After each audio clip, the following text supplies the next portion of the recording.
Welcome to Morningstar Journal News. In recent weeks, there have been rising tensions between Europe, Russia, and the U.S. because of Russia's strong opposition to Ukraine signing with NATO.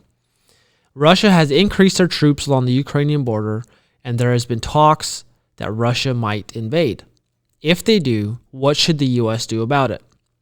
Well, Morningstar Journal News had the great privilege of interviewing Nicholas Papanicolaou in his own office to share his thoughts and expertise on this situation. Nicholas is a co-founder and co-chairman of the World Public Forum called the Dialogue of Civilizations. The forum brings together each year on the island of Rhodes some 700 important officials and representatives from around the world for 4 days of open and frank deliberations on cross-religious and cross-cultural issues. So Nicholas has some expertise on dialoguing about world events. With that being said, here is a video of Caleb Havanka sitting down with Nicholas to talk about the Ukraine and Russia situation. Enjoy. Mr. Nicholas, can you kind of explain what's going on in Europe with Ukraine, Russia, and NATO? Yeah, it is a complicated problem, unfortunately, and first of all, let's review where we are today. Where we are today is that Russia is amassing some troops on the Ukrainian border. I believe that it is for psychological reasons, to exert pressure. And Russia's demand is that Ukraine and the United States give guarantees that Ukraine will not become a member of NATO, of the NATO alliance. And secondly, that there will not be any ballistic or intermediate missiles that will be based in the Ukraine, which would threaten Russia. So that's where we are today. Now, as to the background, I'm probably a little bit, let me say I'm in the minority with the view that I'm going to express now. However, it's a firmly held view. And let me preface by saying that I'm possibly in a unique situation because I've been honored both by the state of Ukraine and by the state of Russia. I am a Major General of the Ukrainian National Rescue Service and their police, and therefore of Interpol. And at the same time, I've also received one of the highest decorations of the Russian Federation, which is the Grand Cross of the Order of St. Andrew. And thirdly, and most importantly, I'm an American, so I sort of combine all three sides of that triangle. And I think that the situation is deplorable. I want to begin by saying that, as probably most of the audience knows here, that in December of 1823, President James Monroe articulated the Monroe Doctrine, which is still valid today and enforced, I would say, today by the United States, by our nation. What did the Monroe Doctrine say? It basically was a signal to the European powers, who were the most powerful nations in the world at the time, the British Empire, the French, the Germans, and so forth, that, to put it in common English, you do not get to interfere in our hemisphere here. You do not get to create artificial little nations and put kings up. At the time Mexico had a king, etc. You do not get to do anything that threatens us, the United States, right on our front door. If you believe in the principle of reciprocity, what we're doing to Russia via Ukraine is a violation of their Monroe Doctrine, because right on their border we're messing around.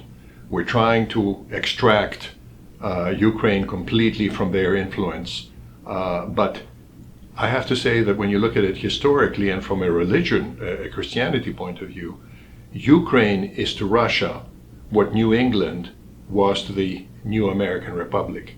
It was the cradle of their thinking.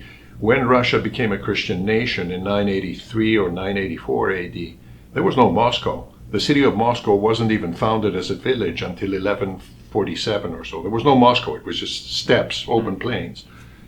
The center of the Russian world was Kiev, which is the Ukraine today. And the Tsar, or the emperor at the time, was Vladimir. And he made the command decision to Christianize all of his domains and bring them to Orthodox Christianity.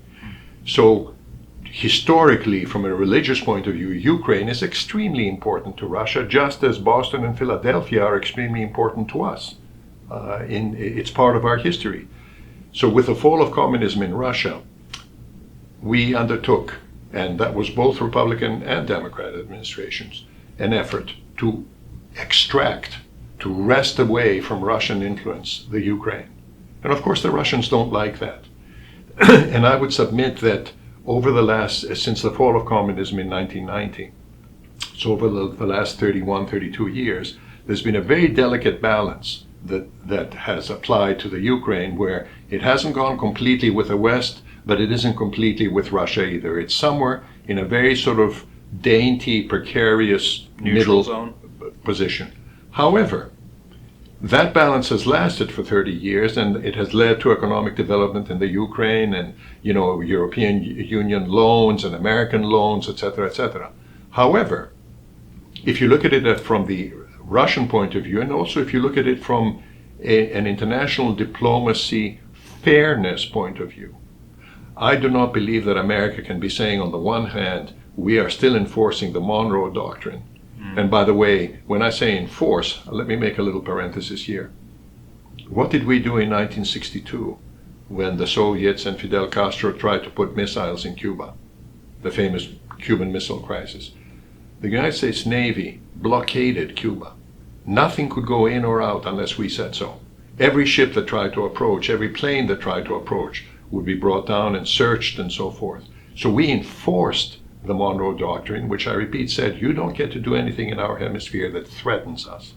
And yet, at the same time, we're trying to wrest Ukraine away and make it a NATO member, which is opposed to Russia. So it's just not going to fly. I believe that international relations, you can only push matters up to a certain point. And so when you look at Russia's demands today, what they're saying is, okay, for 30 years there's been a very precarious balance between East and West so far as the Ukraine is concerned. Don't make it a member of NATO. Don't put missiles onto Ukrainian soil that threaten our security. I think it's a reasonable demand. And I think that it is stupid of us to keep fighting them. It's like poking the Russian bear in the eye. So I think that we have to find a golden balance. And here's why I say that. If Ukraine and Russia were smaller nations, probably nobody would care in foreign policy. It's a real, realpolitik. Nobody would care. But Russia, in fact, is very important to us as an ally against the Chinese and as an ally against the forces of Islam.